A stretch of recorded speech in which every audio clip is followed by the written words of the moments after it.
নীলফামারীর ডিমলায় বুড়ি তিস্তা নদী খনন প্রকল্পকে কেন্দ্র করে স্থানীয় এলাকাবাসী ও পানি উন্নয়ন বোর্ডের প্রত্যাশিত এবং প্রতীতিত হওয়ার কারণে তার চরম উত্তেজনা বিরাজ করছে।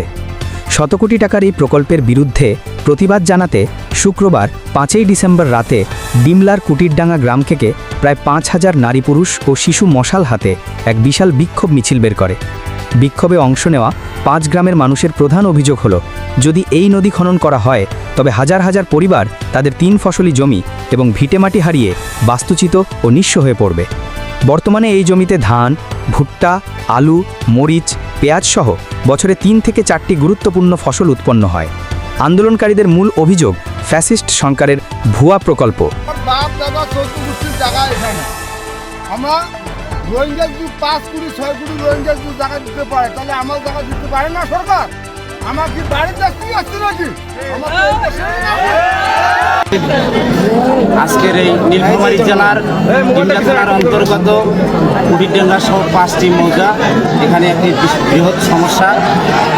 এখানে 2018 সালে ব্রিটিশ সরকারের ভুয়া একটি প্রকল্প অনুমোদন করে দেওয়া হয়। এই ভুয়া প্রকল্প জন্য আজকে আমরা একটা মশাল প্রজ্বলন কর্মসূচি দিয়েছি এবং আপনারা বিগত দিনে আপনারা দেখেছেন যে নদী খননের নামে, নদী খননের অজুহাতে এখানে 3 ফসলি জমি পানি উন্নয়ন বোর্ড খনন করতে চায়। কিন্তু আমাদের জমি, আমাদের কাগজপাতি সব ঝকঝকা, আমাদের 40-এর মালিক আমরা, 63-র মালিক আমরা, এবং হঠাৎ করে পানি উন্নয়ন বোর্ড সিদ্ধান্ত নিয়েছে যে এখানে প্রকল্প করবে। কিন্তু আমরা আমাদের দেশের সরকারের ভুয়া প্রকল্প কখনোই বাস্তবায়ন হতে ইনশাল্লাহ দিব না। এখানে প্রায় আমরা 30,000 মানুষ রয়েছি, 5টি গ্রামের মানুষ রয়েছি। এখানে পানি উন্নয়ন বোর্ডের দালাল চামচারা বিভিন্নভাবে আমাদেরকে হুমকি ধামকি দিচ্ছে, আমাদেরকে গুম করবে। এই জন্যই আজকে আমরা মশাল প্রজ্বলন কর্মসূচি দিয়েছি। দীর্ঘদিন ধরে এই নদী নিয়ে আন্দোলনরত এলাকাবাসীদের নিয়ে গঠিত জনগোষ্ঠী নামের সংগঠনের মুখপাত্র মোহাম্মদ আব্দুল আলিম অভিযোগ করেন, 2025 সালে ফ্যাসিস্ট সরকারের ভুয়া একটি প্রকল্প অনুমোদন দেওয়া হয়। নদী খননের নামে 3 ফসলি জমি নষ্ট করতে চায় পানি উন্নয়ন বোর্ড।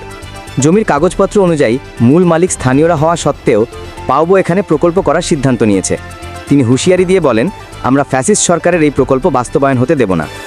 আন্দোলনকারীরা প্রকল্পটি বাতিল সহ তাদের বিরুদ্ধে দায়ের করা সকল মামলা প্রত্যাহারের দাবি জানিয়েছেন। স্থানীয় হেকিম শামীম জানান, এখানে প্রায় 30,000 মানুষ রয়েছে এবং পানি উন্নয়নের দালালেরা বিভিন্নভাবে আমাদের হুমকি দিয়ে যাচ্ছে। তিনি হতাশা প্রকাশ করে বলেন যে এত বড় ঘটনা সত্ত্বেও ডিসিএসপি কেউই ঘটনাস্থলে আসেন না এবং তারা ন্যায় বিচারের জন্য কার কাছে যাবেন সেই মাধ্যম পাচ্ছেন না। আরেক স্থানীয় জাহিদুল ইসলাম জানান যে তারা নীতিগতভাবে নদী খননের পক্ষে থাকলেও প্রকল্পের নামে নদীর মাঝখানে খননের বিরোধিতা করছেন। তিনি দাবি করেন, 2009 সাল থেকে এই আন্দোলন চলছে এবং 2018 সাল থেকে পাওবো প্রায় 750 জন কৃষকের নামে 11টি মিথ্যা মামলা করেছে। এই মামলার ঘানি টানতে টানতে তারা নিঃস্ব হয়ে গেছেন। এর প্রতিকার চেয়ে এলাকাবাসী পাওবোর বিরুদ্ধে নীলফামারী আদালতে একটি সিভিল মামলাও দায়ের করেছেন। এর আগে গত 2 ডিসেম্বর বুড়ি তিস্তা নদী খননকে কেন্দ্র করে এলাকায় চরম জটিলতা ও উত্তেজনা সৃষ্টি হয়েছিল। খনন কাজের যন্ত্রপাতি বুড়ি তিস্তা ব্যারেজের পাশে নিয়ে গেলে এলাকাবাসী ব্যাপক প্রতিরোধ গড়ে তোলে। সে সময় পরিস্থিতি নিয়ন্ত্রণে রাখতে পুলিশ, আনসার ও সেনাবাহিনী মোতায়েন করা হয়েছিল। এ বিষয়ে প্রশাসনের পক্ষ থেকে এখনও কোনো আনুষ্ঠানিক বক্তব্য পাওয়া যায়নি। তবে দায়িত্বশীলরা জানিয়েছেন যে পরিস্থিতি নিবিড়ভাবে পর্যবেক্ষণ করা হচ্ছে। এলাকাবাসী দ্রুত আলোচনার মাধ্যমে সমস্যার শান্তিপূর্ণ সমাধান এবং তাদের দাবি দেওয়া বিবেচনা করার জন্য প্রশাসনের প্রতি আহ্বান জানিয়েছেন। হারুনুর রশিদ, দিগন্ত নিউজ।